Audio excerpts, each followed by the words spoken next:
बिस्मिल्लाहिर्रहमानिर्रहीम। Principle of natural justice. तो dear student, इसके ऊपर मैं बोलने से पहले आपको बता दूं कि हमारा चैनल कानून बोलता है, इसको ज़रूर सब्सक्राइब कर लें और लेटेस्ट तरीन जो आपको इजी नोट्स हैं एडमिनिस्ट्रेटिव लॉ के वो इस पर अपलोड होते रहेंगे।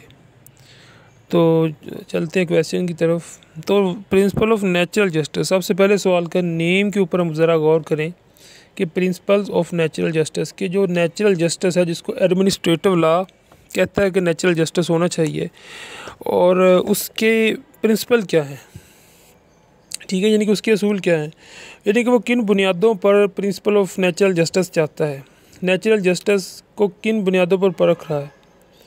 तो नेचुरल जस्टिस पहले तो होता क्या है, पहले ये समझ लें, फिर उसके प्रिंसिपल जान लेते हैं। Natural justice is that I tell you कि हर इंसान को माशरे में रहने के लिए कुछ बुनियादी हकूक़, जैसा कि पाकिस्तान की कॉन्स्टिट्यूशन 1973 के अंदर फंडामेंटल राइट्स, तो वो प्रिंसिपल ऑफ नेचुरल जस्टिस हैं, उनके अंदर बता दिया गया है कि इंसान को जो रह रहा है उसको बोलने की आज़ादी है, चलने की आज़ादी है, घर बनाने की आज़ादी है, इलेक्शन लड़ने की आज़ादी है, असम्बली की आज़ादी है, उसके बाद में एसोसिएशन बनाने की आज़ादी है, ट्रेड की, स्पीच की, ये गोया हर चीज़ में फेयर ट्रायल की आज़ादी है 10A के तहत। तो उसमें उसने सब उसमें बताया है।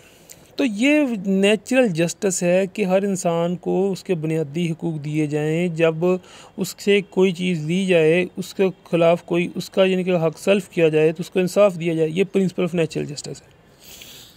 तो ये मैंने आपको मोटा मोटा समझा दिया। Natural justice known as substantial justice, fundamental justice, universal justice as a fair play in action.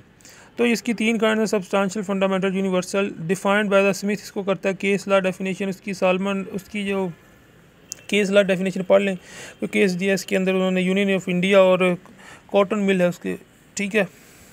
तो हिस्टोरिकल ग्रोथ में इसकी बहुत ज़्यादा आगे की the expression natural justice was largely used in the philosophical separation of the autonomy age and was intended to the denote a system of the rule and principle for the guidance of the human conduct.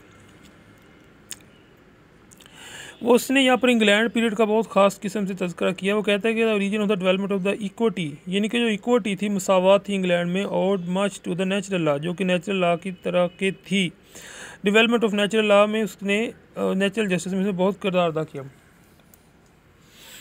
Object of natural justice, principle of natural justice are the great humanizing principle intended to invest law with the fairness of the secure justice and to prevent miscarriage of justice। ठीक है ना, गलत इस्तेमाल जो है वो कानून का या इंसाफ का वो रोका जाए। नेचुरल जस्टिस स्टैच्यूटरी प्रोविजन है, ठीक हो गया।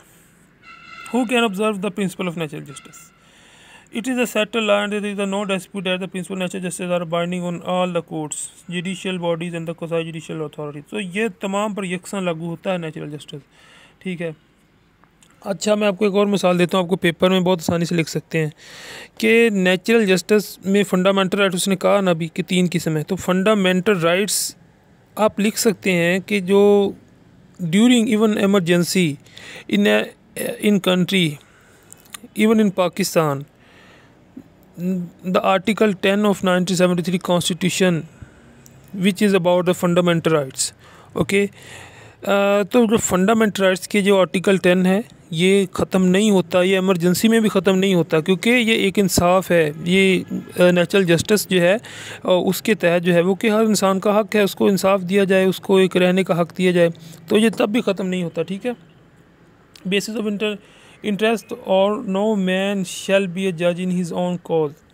तो कोई भी इंसान जो है वो अपनी मसले में ही वकील जज नहीं बन सकता, ठीक है ना, यानी कि उसका अपना ही डिस्प्यूट है, उसके अंदर वो कहे कि मैं खुद ही इसको जज करता हूँ, वो नहीं बन सकता। मीनिंग इसका आपको समझ मैंने करा दिया है। Application the principle applies not only the judicial proceeding, ये जुडिशियल प्रोसीडिंग को सारे जुडिशियल में भी as well as administrative proceeding में भी अप्लाई नहीं होता।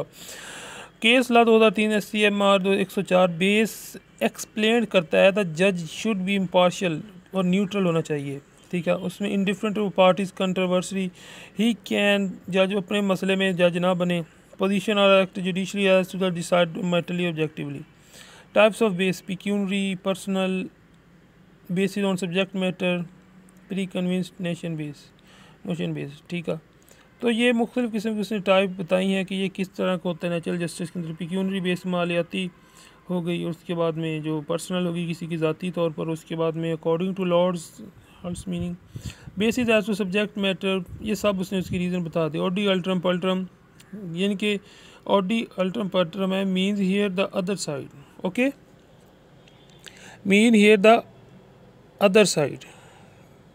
और उसके बाद में एक और लैटिन मैक्सिम बड़ा खूबसूरत मुझे याद आ रहा है कि लिसन द बोथ साइड, इस तरह का कोई था, मुझे अब जेहन में नहीं आ रहा। उसके बाद मीनिंग ऑफ मैक्सिम ये बता रहा है कि एप्लीकेशन ऑफ द मैक्सिम ये सब कहाँ कहाँ पर अप्लाई होते हैं। एलिमेंट्स ऑफ मैक्सिम अगर नोटिस एंड हियरिंग, यानी कि पहले नोटिस जाएगा फिर हियरिंग होगी, नोटिस भेजा जाएगा कि भाई फलां आदमी आकर अपना जवाब दे, हियरिंग होगी कि जब उसको सुना जाएगा, notice must be properly served होगा, यानी कि जो समन जिसको कहते हैं, सफिशिएंट टाइम भी गिवन, उसको टाइम दिया जाएगा जवाब देने की, तकरीबन 1 महीने का टाइम होता है नोटिस के जब आ जाए।